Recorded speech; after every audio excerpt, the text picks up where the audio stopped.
आज की इस भागदौड़ भरी जिंदगी में हम शायद एक बात पर तो सहमत हो सकते हैं कि हम प्रकृति से कहीं दूर हो गए हैं। हमारा शरीर जिन चीज़ों से बना है, मिट्टी, पानी, धूप, हवा, हम उन्हीं से जैसे कट से गए हैं।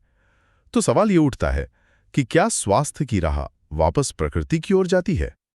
आज हम इसी सवाल का जवाब ढूंढेंगे, प्राकृतिक चिकित्सा यानी नेचुरोपैथी के नजरिए से। और हमारा मिशन सिर्फ ये समझना नहीं है कि ये क्या है, बल्कि ये जानना है कि क्या इसके सदियों पुराने सिद्धांत आज भी उतने ही प्रासंगिक हैं। और इसकी शुरुआत एक बहुत ही गहरे भारतीय दार्शनिक विचार से होती है। अच्छा। हाँ, एक श्लोक है, यथा पिंडे तथा ब्रह्मांडे। यथा पिंडे तथा ब्रह्मांडे। इसका मतलब है जैसा इस शरीर में है वैसा ही इस ब्रह्मांड में है। हमारा शरीर इस ब्रह्मांड का एक छोटा सा रूप है, और जैसे ब्रह्मांड 5 मूल तत्वों से बना है वैसे ही हमारा शरीर भी। प्राकृतिक चिकित्सा का आप कह सकते हैं पूरा दर्शन इसी एक लाइन पर टिका है। ये सुनने में बहुत गहरा लगता है, लेकिन जब हम डॉक्टर के पास जाते हैं तो वो लक्षणों की बात करते हैं, टेस्ट्स की बात करते हैं। तो प्राकृतिक चिकित्सा का नजरिया इससे अलग कैसे है? बहुत अलग है। इसका जो पहला सिद्धांत है वो है विस मेडिकेट्रिक्स नेचुरा। विस मेडिकेट्रिक्स नेचुरा। जी, इसका मतलब है प्रकृति की उपचारक शक्ति। यह मानता है कि शरीर के अंदर खुद को ठीक करने की एक जबरदस्त ताकत है। एक डॉक्टर का काम सिर्फ उस ताकत को जगाना है, उसे सही माहौल देना है। लेकिन मान लीजिए किसी को सिर दर्द है। आधुनिक चिकित्सा में हम एक गोली लेते हैं और दर्द गायब। ये तो तेज और प्रभावी है। तो प्राकृतिक चिकित्सा क्या करेगी? सिर्फ इंतजार कि शरीर खुद ठीक हो जाए? बहुत अच्छा सवाल है, और यहीं पे इसका दूसरा सिद्धांत काम आता है, टोले कॉजम। टोले कॉजम यानी कारण का इलाज करो। वो गोली दर्द के लक्षण को दबा रही है ना?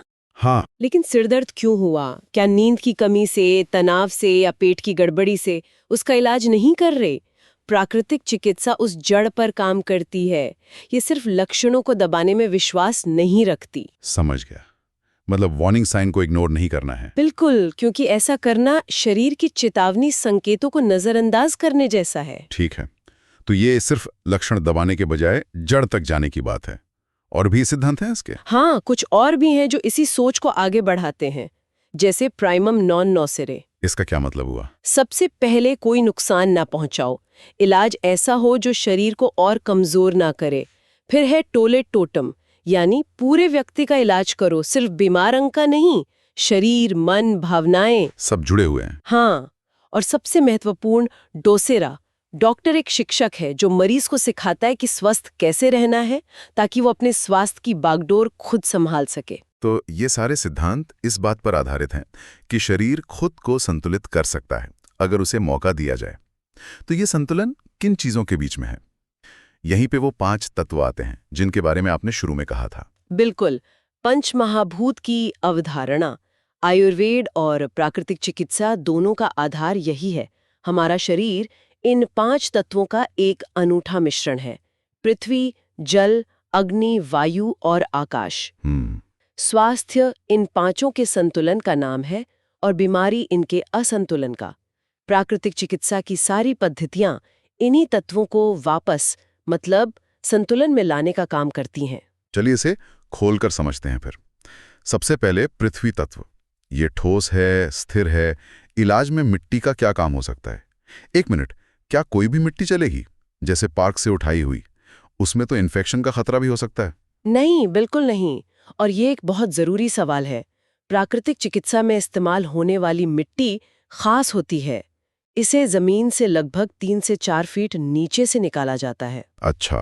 ताकि ये प्रदूषण और जीवाणुओं से मुक्त हो। फिर इसे सुखाया जाता है, छाना जाता है, ताकि इसमें कंकड़ पत्थर न रहें। ये खनिज तत्वों से भरपूर होती है, और इसका सबसे बड़ा गुण है शीतलता। शीतलता वो कैसे काम करती है? देखिए, मिट्टी लंबे समय तक नमी और ठंडक बनाए रख सकती है।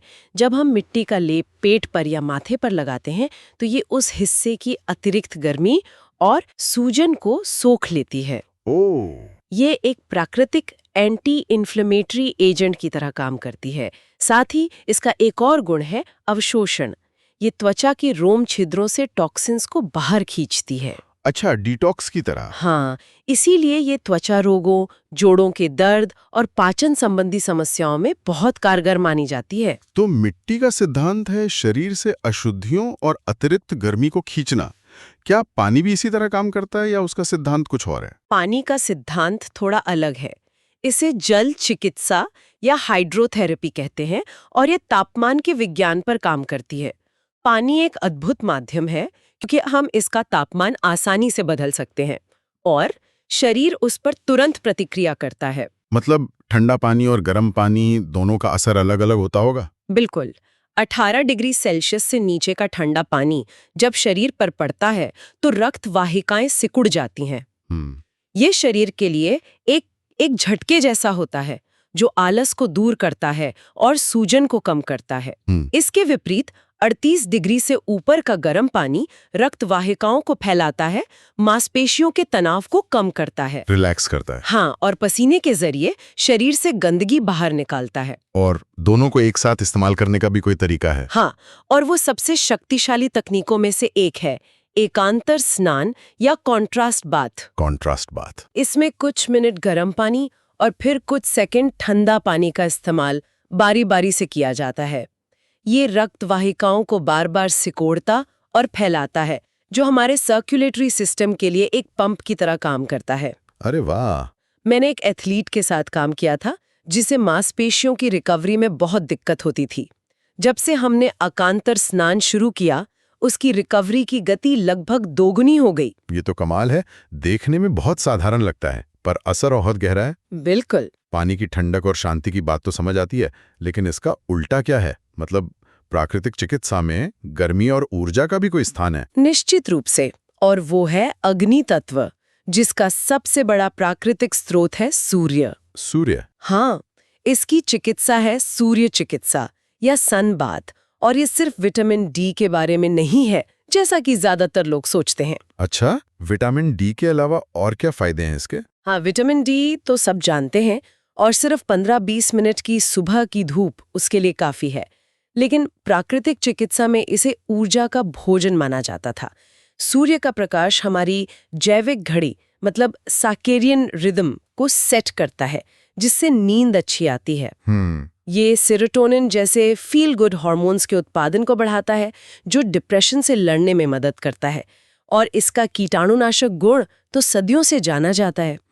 पृथ्वी, जल, अग्नि, ये तीनों तत्व ऐसे हैं जिन्हें हम महसूस कर सकते हैं, देख सकते हैं। लेकिन बाकी के दो, वायु और आकाश, ये थोड़े अमूर्त हैं, मतलब फिलोसॉफिकल ज्यादा लगते हैं। ये एक आम धारणा है, लेकिन ये उतनी ही वैज्ञानिक है।